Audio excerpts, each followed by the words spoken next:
Hey gamers, this is Liz Davidson from Beyond Solitaire, and just for fun, I've decided to play through Aeon's End Legacy for as many or as few scenarios as I feel like. We'll see how big of a series this becomes. But for now, we're just doing the very first adventure. If you do not want to see what happens in Aeon's End Legacy, because it's a legacy game, I recommend that you stop watching because there are many spoilers ahead. But for those of you who want to go on a mage building adventure with me and slowly learn the rules for Aeon's End in the process, then come along and let's see if we, as inexpert mages who have a lot of growing to do, can help save Gravehold.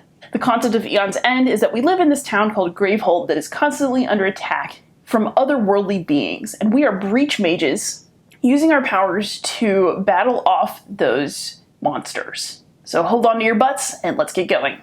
As we get going, I'm going to start by talking about one thing that I think that Aeon's End just does right from game to game, and that's the really nice tutorials. The games come set up for your first game, so you read the rule book, but there's also a setup sheet to help you get started without getting confused by the number of different cards that are in the box. So the first thing it's going to do is tell us to open the deck that has a card marked with the stop 1A sign. So here's the back, here's the front. And this deck is going to contain the sets of cards that I need to use as a supply for my first game. So basically we're going to separate the cards into 9 piles, and then we're going to use them as the supply. So on this playmat, this is the player card supply, and I will be setting them up right here. The playmat does not come with Aeon's End Legacy, but I love this game and I have some of the bling for it, so I'm going to use the playmat. So let's set up our supply. We have an ancient Cyanolith. So basically you take all of those, put them in spot 1. Branching radite, I don't know, but it's nice. Incinerating Fist. And this must be the last one, Gravity Node. So Aeon's End is a deck builder. That means that we're going to have to improve our admittedly weak starting decks by purchasing cards from the supply every game. So this is our first supply, and I'll just take this opportunity to introduce you to 3 kinds of cards that are going to show up in your supply every time. You're going to get gems. These are basically your currency that you use to buy other cards. They produce ether, which is what you generate in order to purchase new cards, do some effects on your player board. We're going to see it all. These blue background cards are what are called relics, and these are basically immediate effect cards. So Neural Wreath will let you focus any player's breach and allow them to prep a spell in hand, which we'll get to. So basically it just accelerates and cheapens spell prep, which is good. And then you have Ethereal Hand, which allows any ally to draw 2 cards, so it improves the card draw of another player. And then over here, with the yellow background, you have spells. So these are all damage spells that injure your opponent in various ways. And the thing about spells, which we're going to get to, is that they have to be prepped. So these can immediately be played for purchasing power, relics can immediately be played for their effect, but spells don't actually go off on your turn typically unless something happens as a special effect. You have to prep them to your breaches, which is why we are breach mages. So we're going to get to that part shortly. So here we are, and it's time to set up our breach mages. These are custom characters that are going to grow with us as the game goes by. And I have chosen 2 that I just think look cool and seem like they would be a fun pair of mages to play. You can actually play this pure solo with a single mage, but I'm greedy. What can I say? So I've decided to name this top one with her kind of cool monk robe looking thing and her edgy red hair. We're going to call her Elspeth.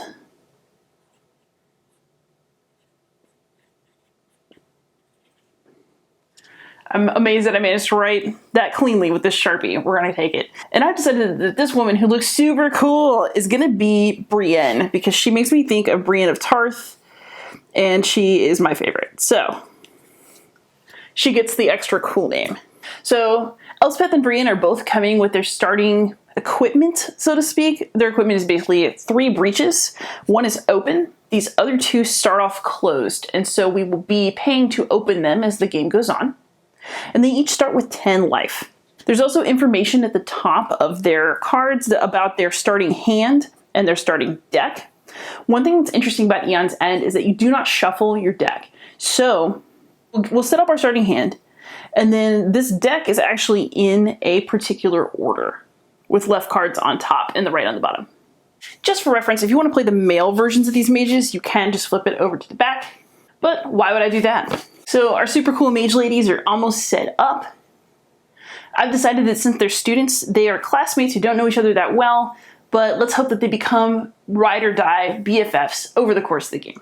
So now we're going to look at deck 1B, which would logically follow 1A, and it's going to have our starting cards in it. So for Elspeth, here's her starting hand, 4 crystals and a spark. And then her starting deck will also be 4 crystals and a spark. Same for Brienne. They haven't differentiated much yet, but they will. But for now, they have very set starting hands, starting decks. These would be the cards for the other 2 mages if we were playing with them, but we are not, so these can just go off to the side. And then we have these turn order cards. So there are 2 for Elspeth, 2 for Brienne, and then these would have been for the other mages. These are your 4-player turn order cards because you get a little more choice with a 4-player game. Wild if you're playing with 3, so we don't need any of those. Our Nemesis turn cards, because sadly the Nemesis does get to take a turn. Bummer, right? And then our little player reference cards. So let's go ahead and write on these. Ooh, I feel so wrong. We're just going to write E here for Elspeth.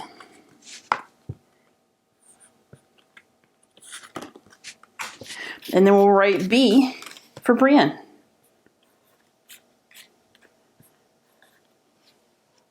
Bingo, that's the turn order deck sorted. We'll shuffle it when we begin play. Now we're going to open the Ordeal, the Chapter 1 envelope mystery. Let's see what's in it. And it is a Nemesis and a little divider for storing the Maelstrom's cards later. So this is the Nemesis mat.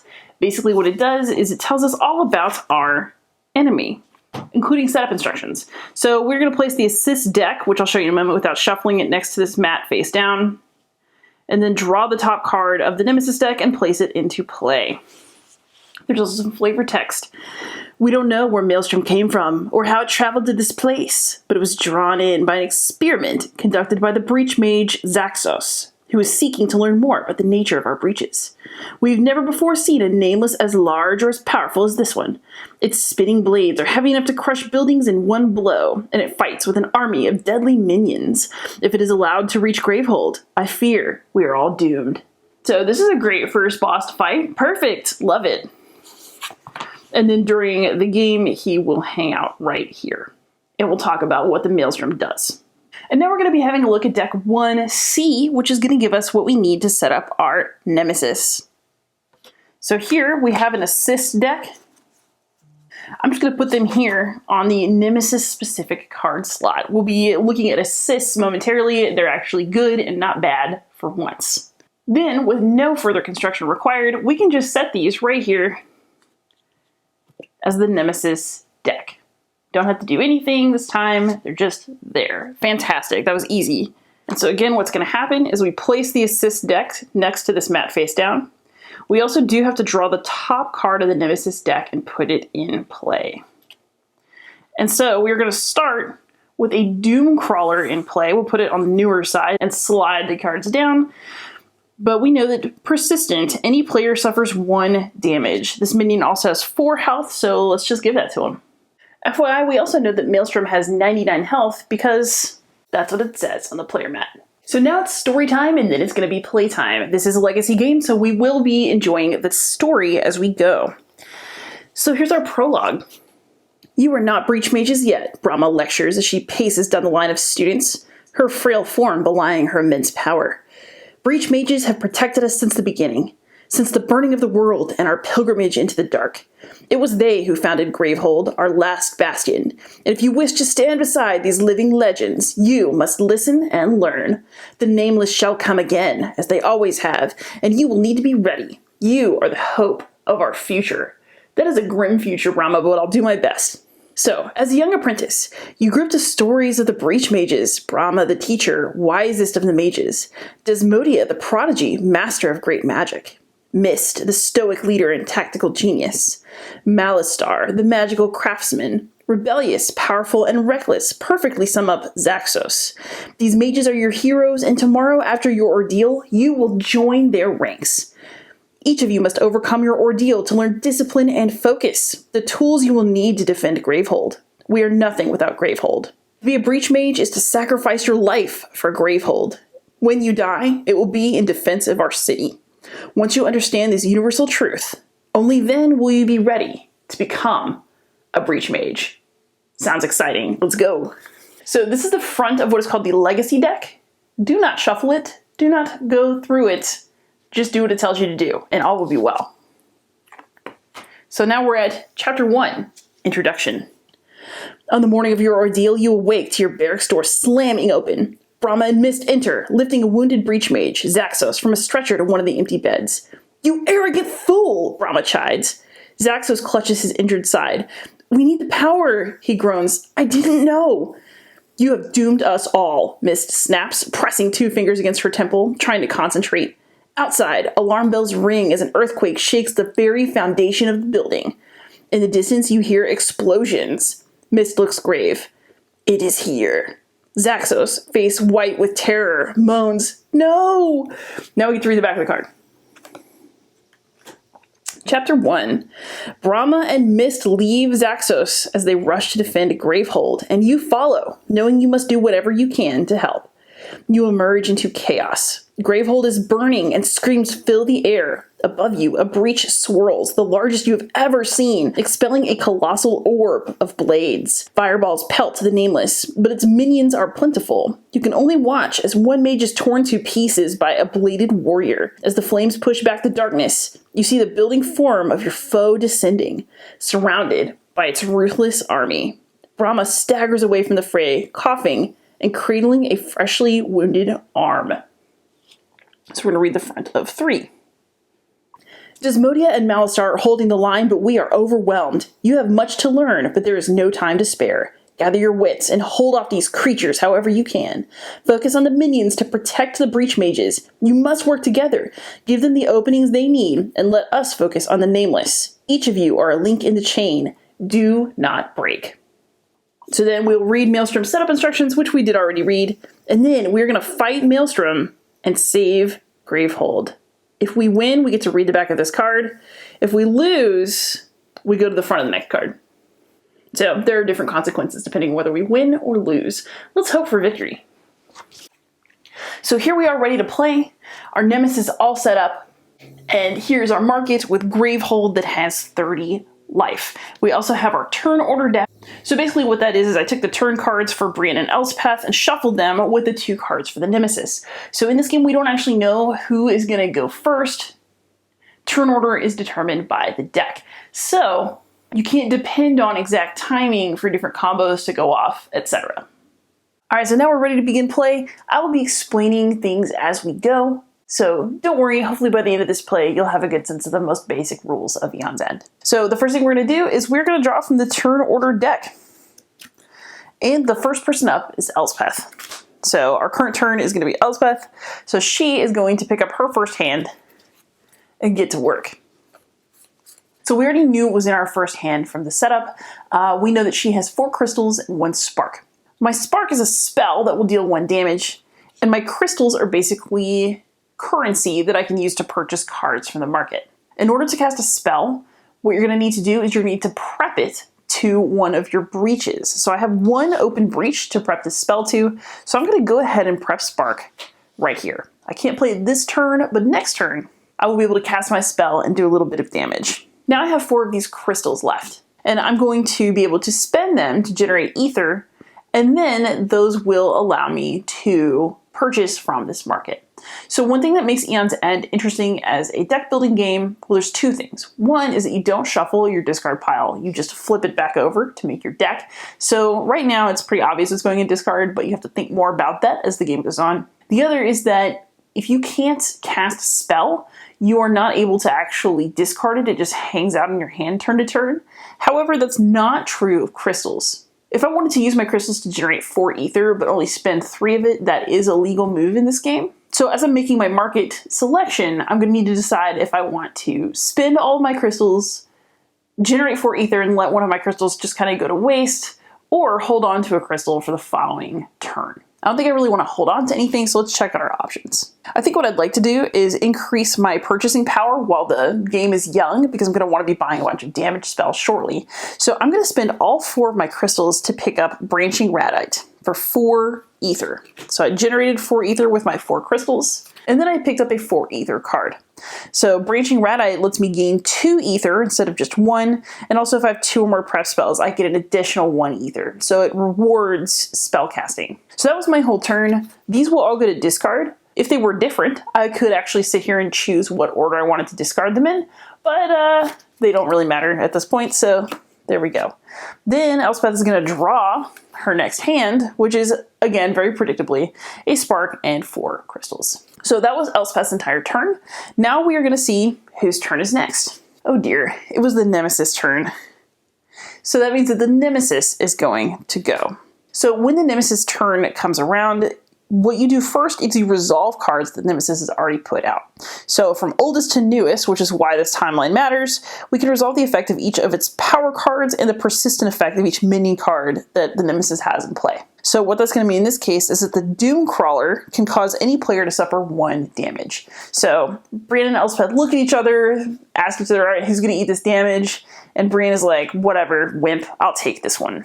And so that resolved the Doom Crawler's turn. Now it's going to be a draw phase. So we're going to draw a card from the Nemesis deck. So we activate what's out there, draw something new. So what we get this time is Maelstrom Emerges. So basically what this card is going to do is it's going to thin our deck a little bit because we only have 2 players. So basically we're going to discard 4 of the enemy deck cards and then continue with the next one. And that's just a way of balance being built into the game. So Gravehold is under siege. As a princess, you are not prepared, but you must fight. If you are playing with 1, 2, or 3 players, discard the top 4, or 2 cards.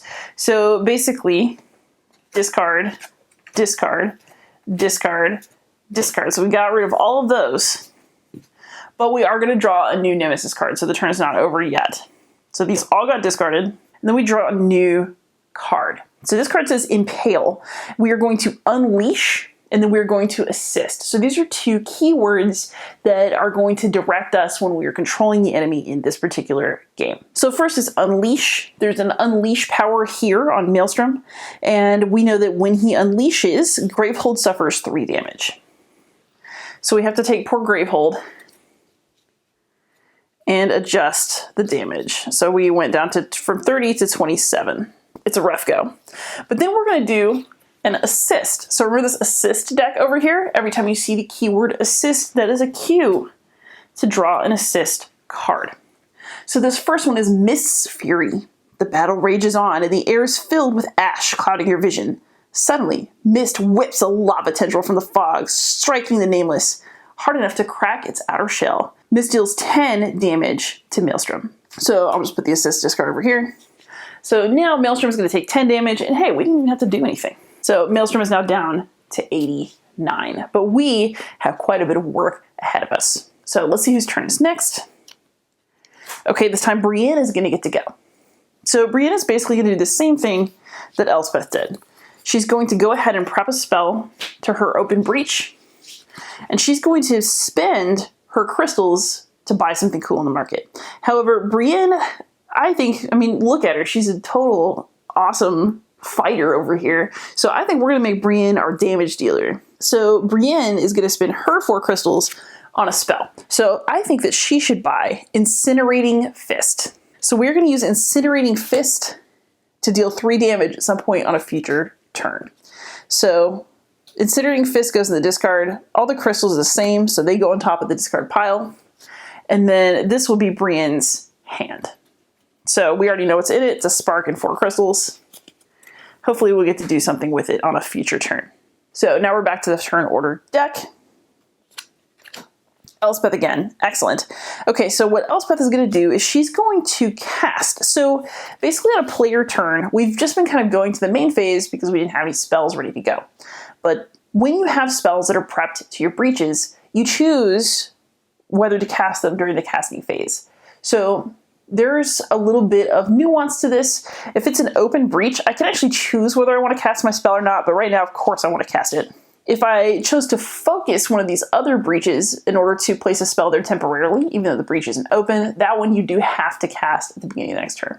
So basically, as I get more spells, I'm going to be able to make some choices about prepping multiple spells by paying ether to focus or to eventually open these extra 2 breaches. But for now, we're going to deal 1 damage with our spark. We're going to deal it to this nasty little doom crawler over here. Somebody's got to do something about him. And then we're going to play our cards. So once again, I'm going to prep my spark.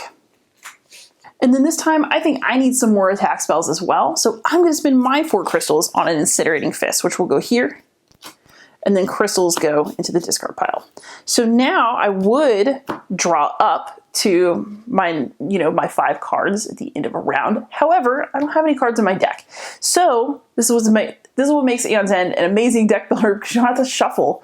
You just take your discard pile and go boop, and that's it. Now I draw 5 cards. Fantastic. So I'm gonna get a bunch of money this time. So I got my branching radite and then 4 crystals. So I won't be able to do any damage next turn, but I will have some purchasing power. Let's see who's next. Okay, so now the Nemesis is next. The Doom Crawler will perform its persistent effect. Any player suffers 1 damage. So this time Elspeth is gonna say, Brienne, you took it last time. I can't just let you sit here and soak up all the damage. I will also take 1. And Brienne is like, whatever, I'm still not impressed with you. Boo. And then we'll draw a Nemesis card. So this time, oh great, we have a Crushed Smasher.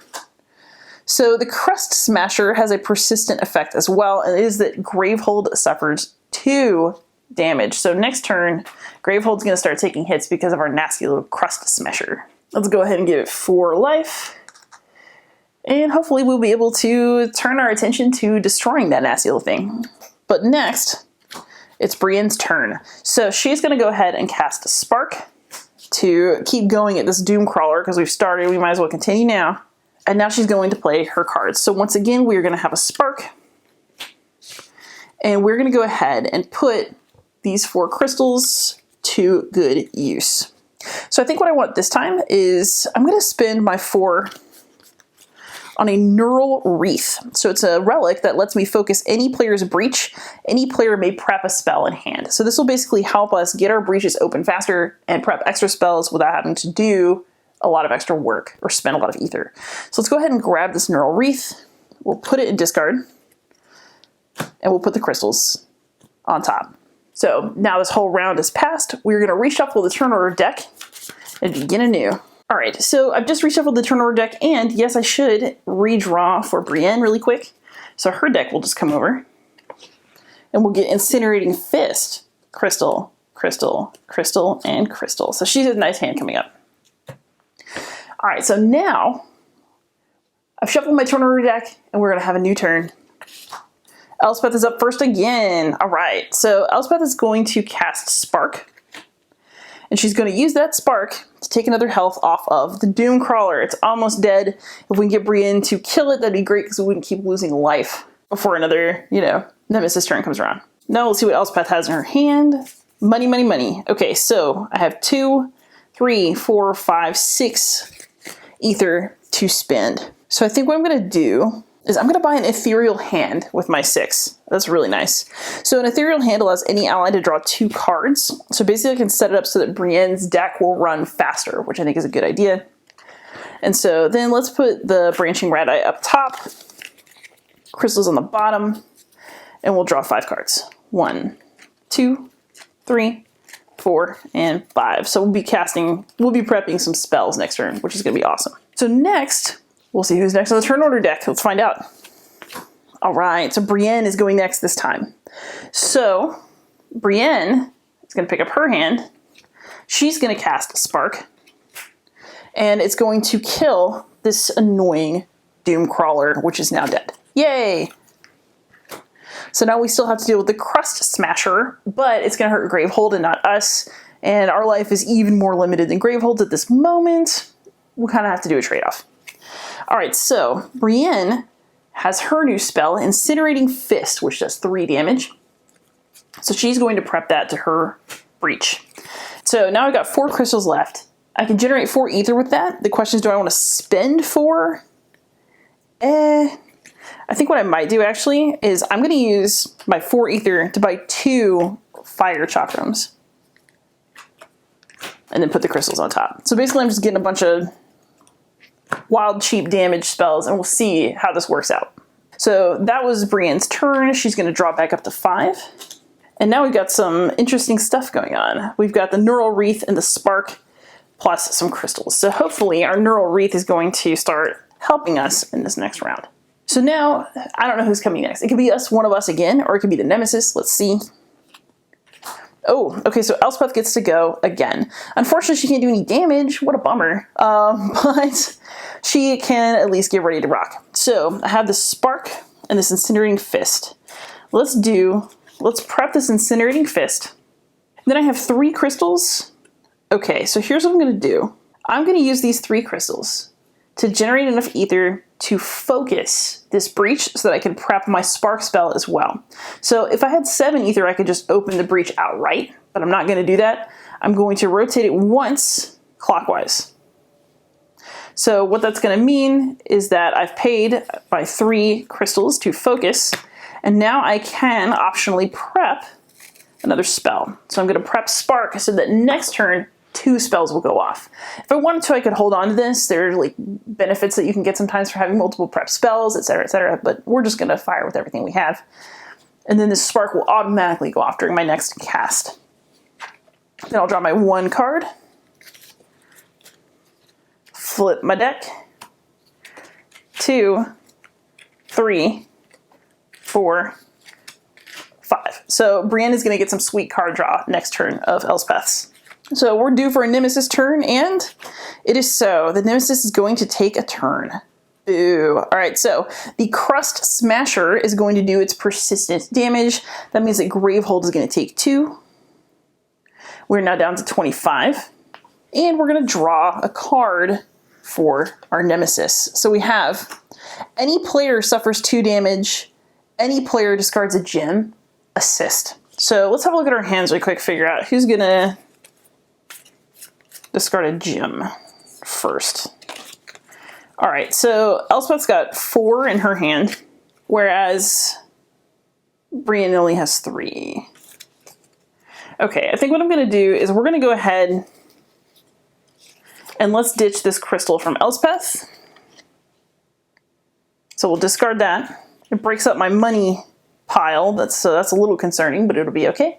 And let's say that Brienne is going to be the one who takes the 2 health, and next time we'll have to distribute to Elspeth to keep it as even as we can. So any player suffered 2 damage, Brienne took it. Any player discards a gem, Elspeth took it. Assist. Let's get something good, guys. All right, so if this assist says Desmodia's Assault, Desmodia drops down from above, her hands beginning to glow as power spreads along her arms. A burst of light escapes her, crashing into Maelstrom as it lets out a pained screech. Desmodia does 10 damage to Maelstrom. Good, it's about time. Let's get rid of this dude. So we haven't done much to help, but Maelstrom's down to 79 at least. It's something. And now let's see whose turn it is. It could be the Nemesis again, or it could be Brienne. Is Brienne. Excellent. Okay, so what's in Brienne's hand? Good stuff, if I recall. All right, so Brienne has some nice things rolling.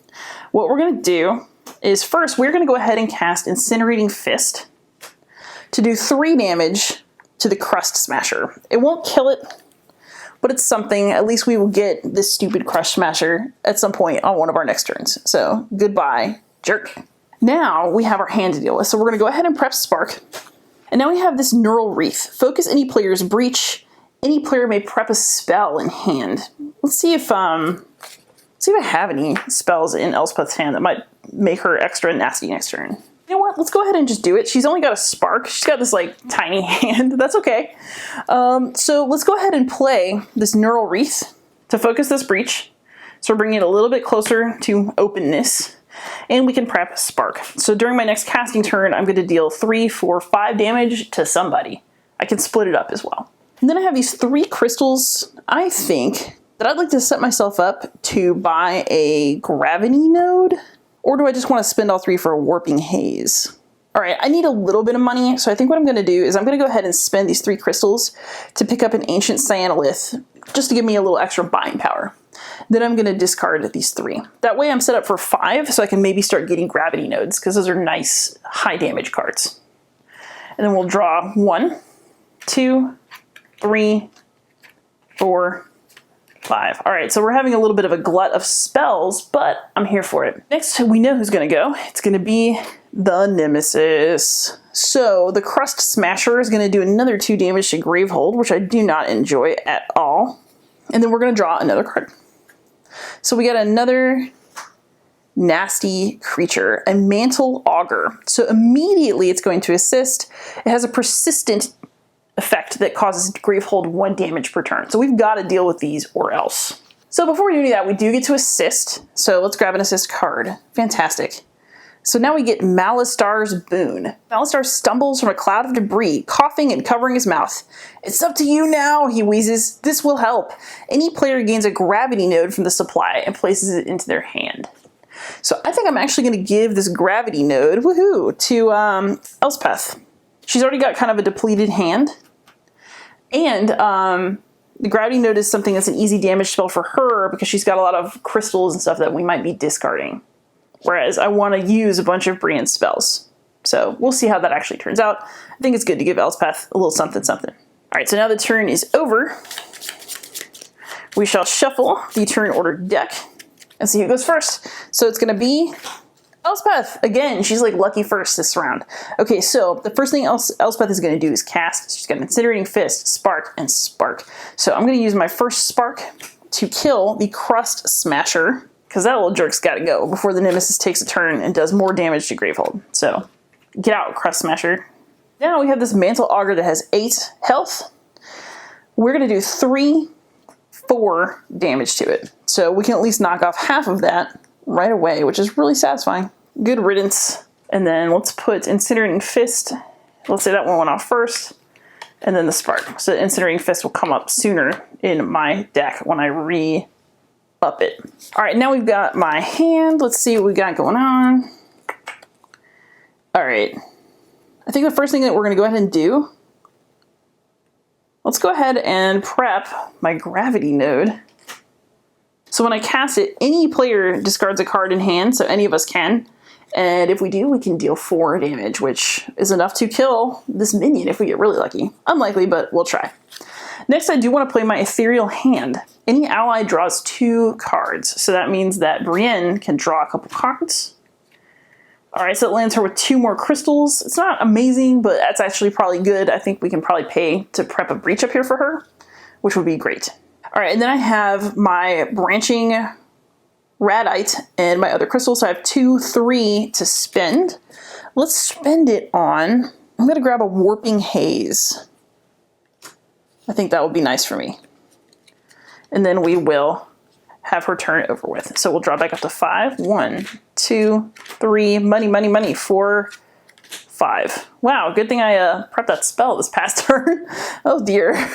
Okay, so that's not the most exciting hand I've ever drawn in a game, but that's okay. Now it's up to, well, whose turn is it? I can't assume it's Brienne. Oh, but it is. Thank goodness. Very good. Okay, so it's Brienne's turn. She's going to cast Spark.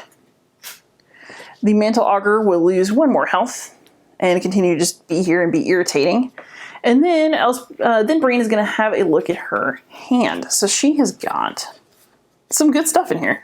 So we have a Spark, we have a couple of Fire Chakrams that'll do some damage, and we have 4 crystals. Okay, so I think what we're going to do is I'm going to go ahead and pay all 4 of these crystals to open her breach. So it says 4 ether to open. So we're going to go ahead and just open this breach up. So now Brienne has 2 opened breaches, which is something I should probably think about with Elspeth on a future turn as well. And we're going to prep both of the Fire Chakrams. Because I can't do anything with this Spark, there's nowhere to put it, I'm actually going to have to hold on to it and draw back up to 5, but I only can draw 4 new cards. So, such is life. I draw 4 cards, and that's my hand. Not terrible, but you know, you can accidentally clog your hand up with spells that you can't cast if you're not careful in this game. All right, let's figure out who's next. It's Elspeth again. All right, come on, Elspeth. What you gonna do, friend? So we have our gravity node. Any player discards a card in hand, and if they do, deal 4 damage. So I'm absolutely just gonna discard this crystal.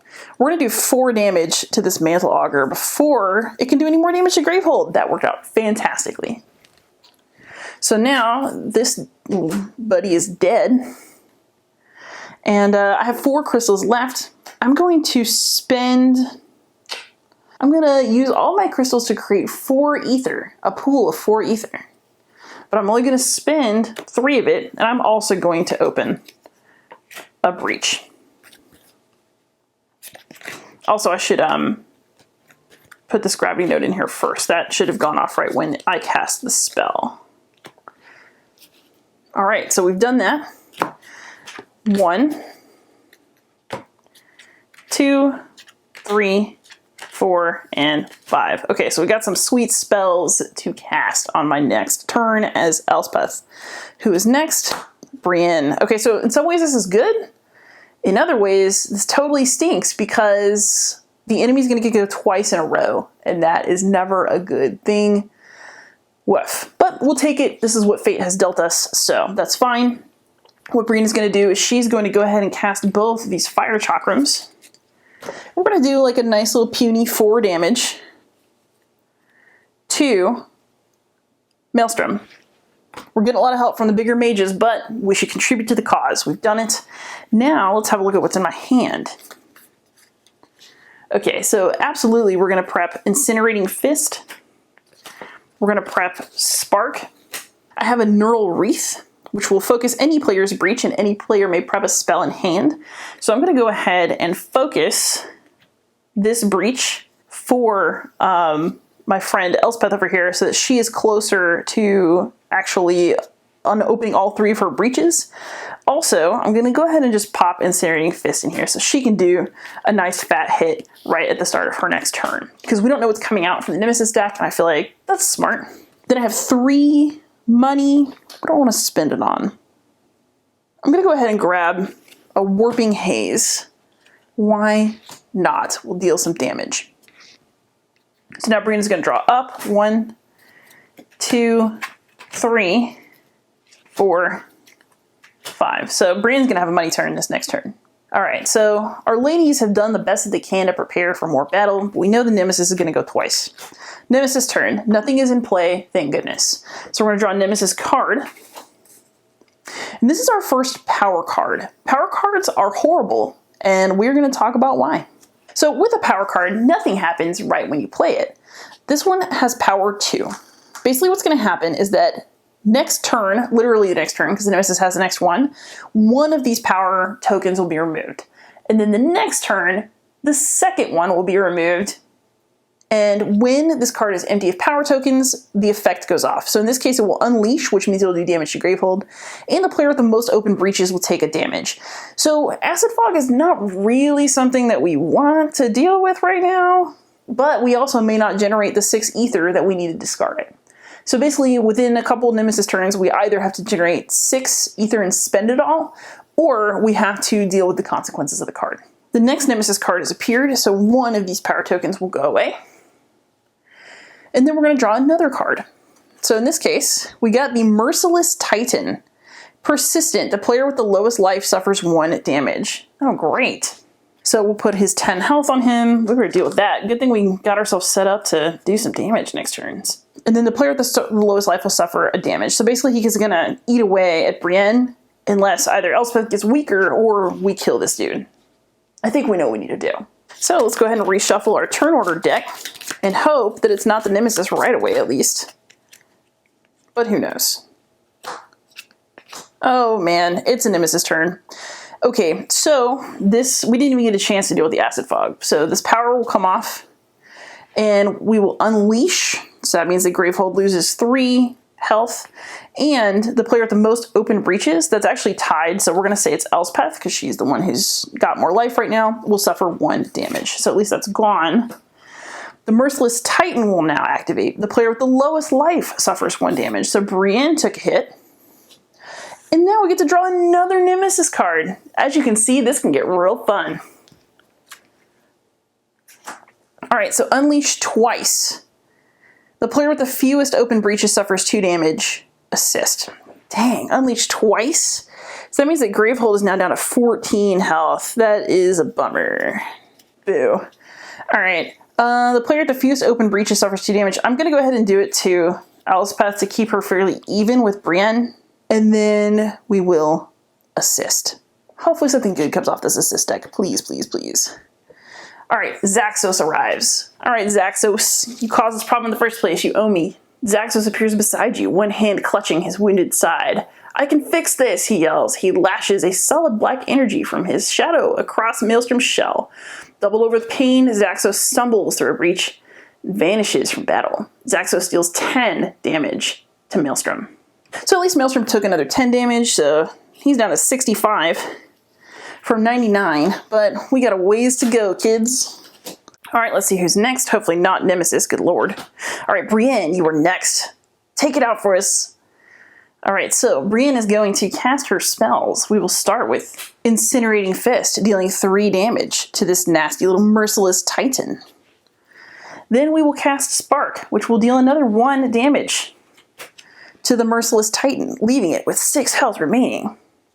What can we do to stop it? All right, so next. Woof. Okay, we don't have a lot. We're going to go ahead and cast Spark. Well, not cast it, prep it.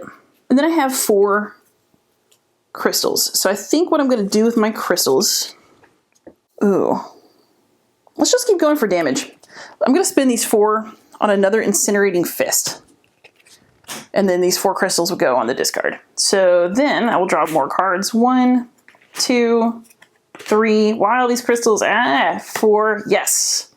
5. Yes. Fire chakrams. Okay, let's do that. Okay, so that was Brienne's turn. Now it is Elspeth's turn. Yay! Okay, cool. So Elspeth, she is going to go ahead and cast her spell, Incinerating Fist, which will take this guy down to 3 health. It's something. Okay, now I have this hand. I must have, oh yeah, that's right. I cast that earlier. Okay, so I'm gonna go ahead and prep these 2 sparks. So prep. If we get lucky and the Nemesis is last this round, we will be able to kill the Merciless Titan. Otherwise, we will not be so lucky. And I have these 2 crystals. If I had 3, I could open my 3rd breach, but I don't. I'm gonna spend these 2 on a fire chakram. So that'll go here, these will go here. 1, 2, 3, 4, and 5. All right, this is an exciting hand. We'll see how it actually plays out. Beautiful. Okay, so whose turn is it now? That's the question of the hour. Elspeth goes again. All right, I'll take it. So Elspeth is going to cast Spark for 1 damage. She will cast Spark to do another damage. And then, with the Merciless Titan having only 1 life left, let's do, okay, we are going to prep Warping Haze.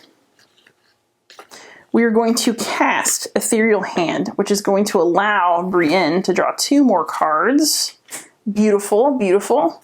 And then we have 1, 2, 3, 4. So we got 4 money to work with. What would we like to buy? You know what? I'm going to create a pool of 4 ether. And I'm going to go ahead and open my 3rd breach. So that way I have maximum options. I think that seems reasonable. And then we're going to do 1 gravity node. Yes. 2, 3, 4, and 5. All those crystals. Maybe I can get away with discarding one of them to gravity node because I'm pretty sure that we have that neural wreath with Brienne. So if she gets to go again, I can make a nice massive turn. Oh, it's Brienne! Brienne to save the day. Thank you so much, my friend. Spark. Merciless Titan is dead. Woo! That saved us some unnecessary damage, don't you think? And now we get to do some more preparation. Okay. So we're going to go ahead and prep our 2 spells. Fire Chakram. Fire Chakram. Then I have this Neural Wreath. I'm going to use that to focus any player's breach. Doesn't actually need that. Any player, focus any player's breach any player may prep a spell in hand. So what that means, I think, is that I can focus my breach up here, but it still says any player may prep a spell in hand, not that player may prep a spell in hand. So I'm going to read that Elspeth can go ahead and prep. That's not her hand, that's her discard pile. I'm smart. All right, she's going to prep Gravity Node. Oh, baby. And then I have these 4 crystals, which I'm going to use to purchase. So technically you can focus a breach as many times as you want to on a given turn. So I'm going to create a pool of 4 ether. Spend 3 of it to focus that breach again, so that next time it's only 3 to open it, and then we'll be working with full open breaches, which I think is a good idea. So now we know what's going to happen. We have our Nemesis. There are no Nemesis cards in play, which is a relief to me, but it won't be good. Immediately, okay, assist. Draw and resolve a new Nemesis card, but this is power 4. Desmodia deals 40 damage to Maelstrom. So this card is like setting up the end of the game, basically. So we'll put power 4 on it. And we know that within a few turns, Desmodia is going to deal 40 damage to Maelstrom and kill it. We just have to survive through that 4. Woo-hoo-hoo. Okay, so immediately, however, we're going to assist Desmodia's plan. So this is clearly lined up to work with that card. The next time you see Desmodia, she is fully glowing. A sparkling pattern seems to lift off of her skin, lighting the rubble around her. Her body is encased in swirling energy as she lifts off the ground.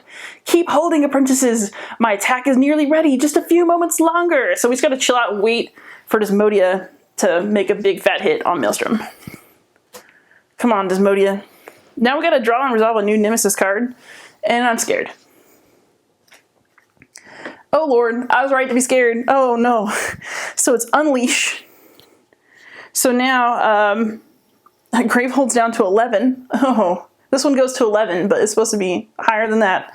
And any player can suffer 4 damage. So who is going to take this? Let's play it like this. Brienne is like, I'll do it, expecting fully that she's going to have to be the tank for this round. And Elspeth is like, no, it should be me. You need to go on to cast all your spells. I'm the one who's expendable here. So that's what they decided to do. I had nothing to do with it, of course. All right, so that was our go. Oh, man. And let's go ahead and reshuffle our turn order deck. All right, so let's figure out what's going to happen next. The Nemesis is up. Oh no. Fortunately, this card's not going to do anything too bad to us. We're just going to take a power off, which actually brings us closer to Desmodia's big attack. Not that bad. Next, we're going to draw another Nemesis card, and it is a Temple Cutter. Ugh, that is not a friendly looking creature. Have you ever seen like a praying mantis eat something? It's not pretty. I'm assuming that's what the Temple Cutter would do to me. All right, so we're going to give it its 11 health. Immediately, however, it has a nice effect, which is Assist. Its persistent effect is that any player suffers 2 damage and discards a card in hand. We have got to deal with this sucker. Oh no. So let's draw an assist for our immediate effect. Ooh, Miss Inferno. You watch fire streak above your head. You follow the smoky trail back to Mist, perched atop a crumbling building, throwing flame as fast as she can. We've done all we can. Help Desmodia finish off Maelstrom, she commands. Mist deals 15 damage to Maelstrom. Okay, that's actually good news, because 15 damage puts Maelstrom at 50.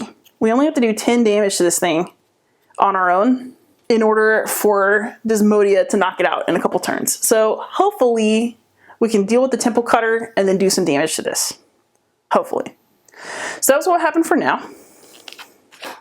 All right, it's Brienne's go. Brienne, help us against the Temple Cutter of evil. Also, I think I forgot to draw for Brienne this past time. That was smart. All right, so she's going to have 1, 2,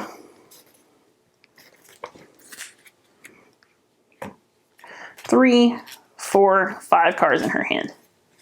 Okay, back to normal. And it's a lot of spells. That's going to be thrilling. Bummer, I can't do all 3 of them at once. No, wow, that's cool. Okay, so we're going to cast... Let's move these over. We're going to cast Fire Chakram to take off 2. Fire Chakram to take off another 2.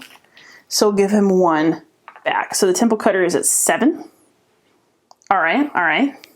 And then Brienne gets to prep some spells.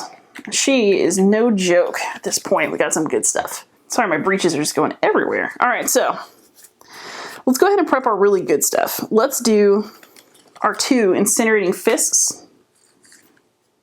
And then here's where you can run into trouble in this game. I've got 2 spells I can't cast. They're just gonna hang out in my hand.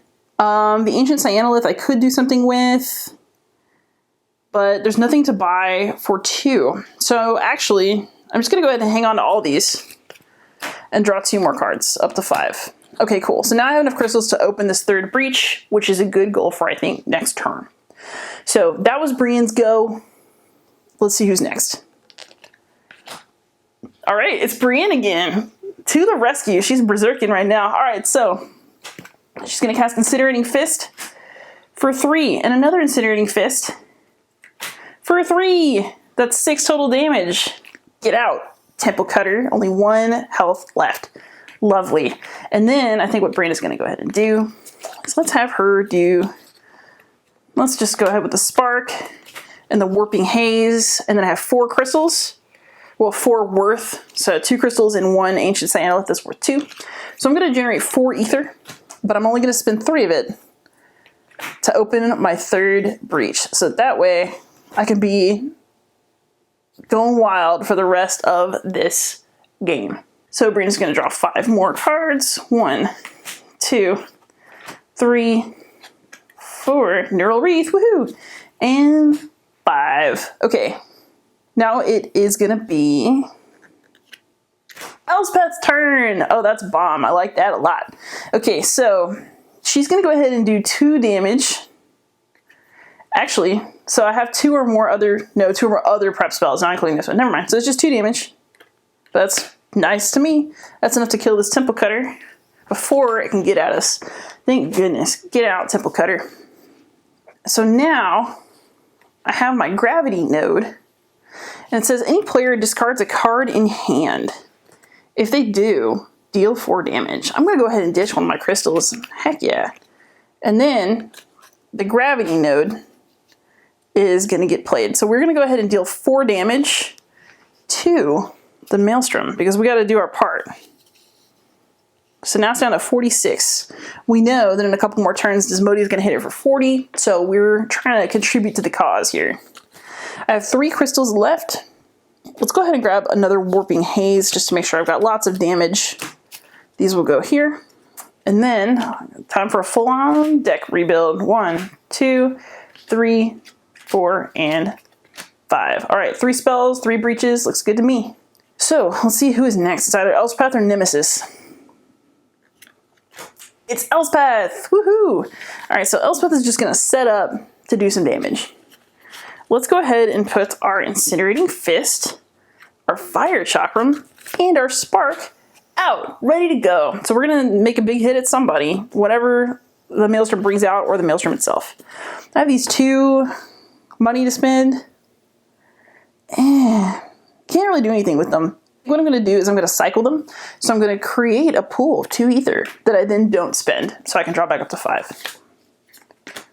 Yeah, good choice. Okay, excellent. All right, so we now know it's going to be the Nemesis' turn.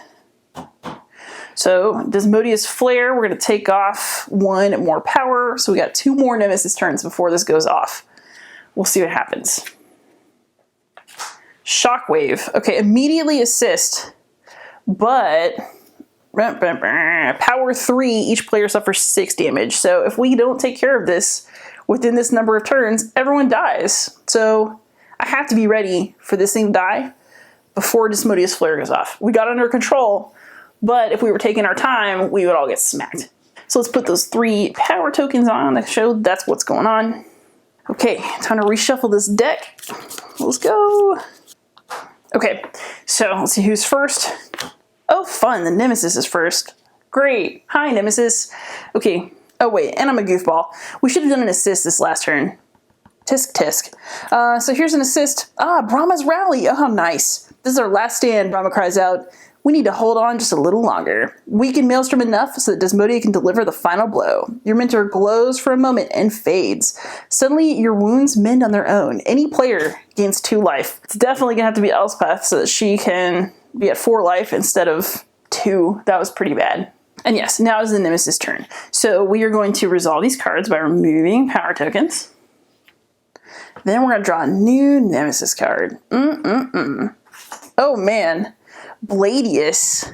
Alright, he's got 40 life. The player with the fewest open breaches immediately suffers 2 damage, and that'll just keep happening every turn until this is over. So Desmodia's Flare is next turn, but oh god. Alright, so let's go ahead and give Bladius 40 health. I don't think Bladius is gonna die in this little encounter. Ugh. So that was the Nemesis turn. Woohoo! There's only like a couple more cards in this deck too. We're reaching the end. Alright, so now that we've got them set up, the player with the fewest open breaches suffers 2 damage. They both have 3. We got more life on Brienne right now, so she will take the 2 damage. And now they're both at 4 health.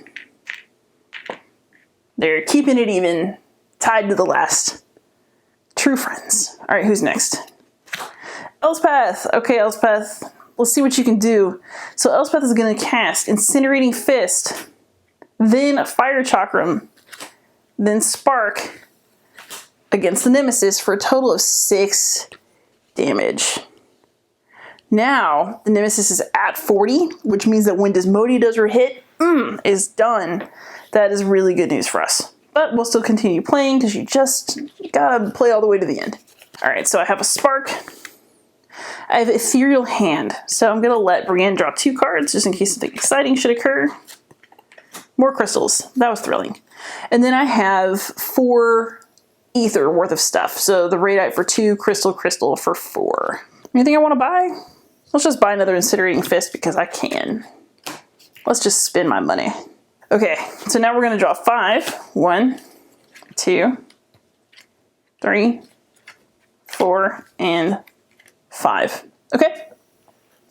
And then it is Elspeth's turn again. That's not actually as exciting as having her switch off with Brienne, but it is what it is. So her Spark will deal 1 more damage.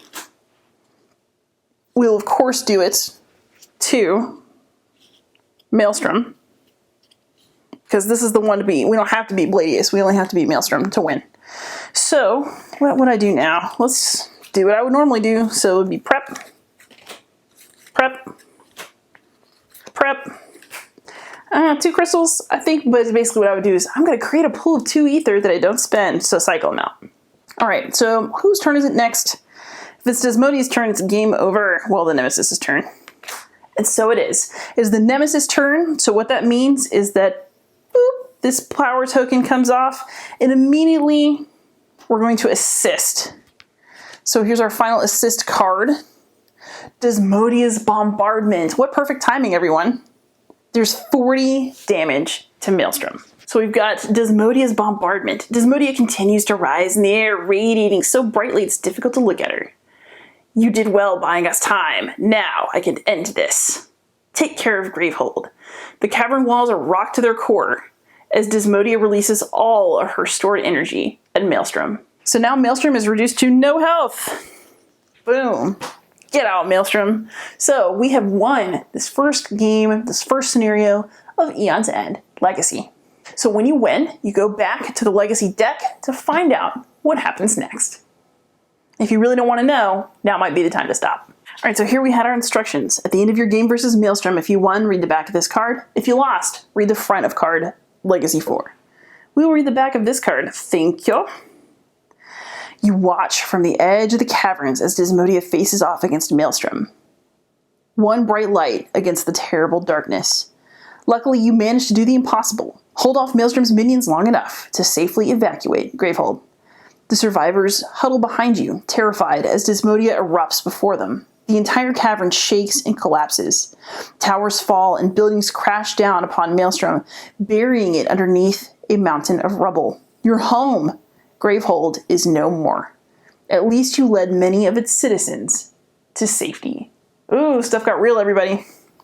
So let's go ahead and read the back of card 4. Gravehold is gone. lost beneath the rubble, along with your friends, teachers, Desmodia, and most of the other mages.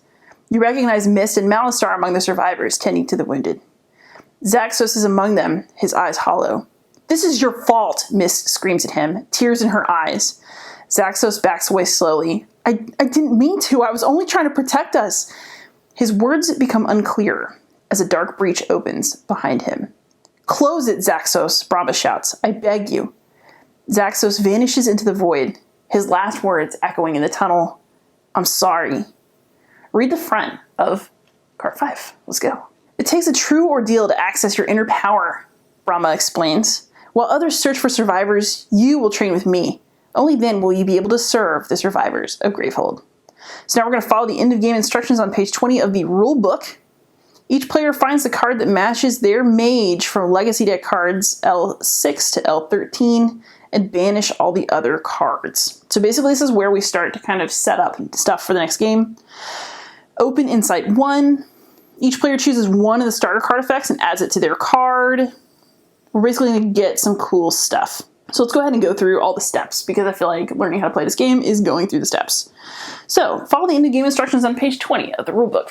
So basically the first thing that's going to happen after this game is I don't get to keep all those sweet cards that I bought throughout the round. Instead, you're going to return to the supply all the cards in the deck that cost more than 0 ether, placing them in the corresponding piles. So basically I pull my starter cards back out and put anything I bought back into the supply. So I'll take care of that cleanup and then return with the next step. Basically reset everything to the way it was when we started the game, with the opening hand and opening deck listed on the mage cards. The next thing we're going to do is find the card that matches our mage from the Legacy deck cards 6 to 13 and banish the other cards. Banishing just means taking it out of the game because we don't need it. So let's have a look. So I basically just pulled these out. We're not using this mage at all. We're not using this mage at all.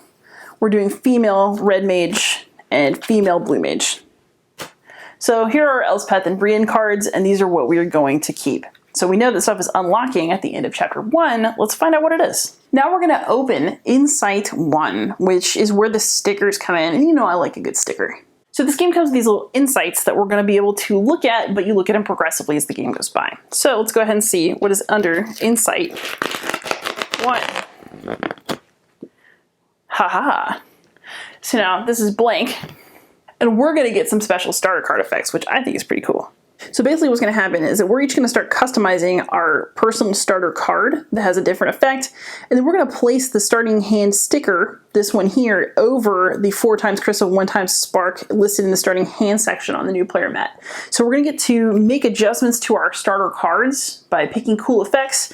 And then we're going to get rid of one of our crystals in order to replace that card in our starting hand with our new customized starter card. We're also going to get to name the starter card and write that on there, and then we'll be able to move on with the story. So just so you guys can see the development, here's what I ended up doing. I named this card Spells Path because I can now gain any 1 ether, and then I can cast one of my prep spells that cost 4 or less. I thought that might be really nice for tempo. And then won't stop. So Brienne now has a spell, so when I cast it, I can deal 1 damage. If my discard pile contains 4 or more other cards, I can deal 2 additional damage. So it seems to me like that'll just become more useful as the game goes on. Could be wrong, but I like trying it. And then we've also adjusted what's officially in their opening hands based on their character mats. So now it says read the back of this card. Oh, also we're going to banish a crystal from our starting hand. So basically what's going to happen is this crystal is now gone. We'll put won't stop in for Brienne. And then this crystal is gone. And then we'll put Spells Path in for Elspeth. Now we'll read the other side of the card. So it says, banish the Maelstrom Nemesis mat, Nemesis deck, and assist cards. Then we're going to open the Stop 1D deck. This deck contains your supply upgrades. Replace 2 supply piles in the current supply with upgrade supply piles of the same types. So there are 3 gems, 2 relics, and 4 spells in the supply. Banish the cards you did not choose and the ones that you removed from the supply. So basically we're going to change this setup of cards that we were able to buy. That's interesting. So I'm not quite ready to start chapter 2. Actually, I'm going to stop right here and you will see what I chose to replace in my supply at the beginning of the next game. So I hope you enjoyed this playthrough of the first game of Aeon's End Legacy. I'm finding it entertaining so far, so we'll definitely do another one. And if you don't mind some spoilers, we're just going to go ahead and forge ahead. Have a great afternoon, everybody. Happy gaming.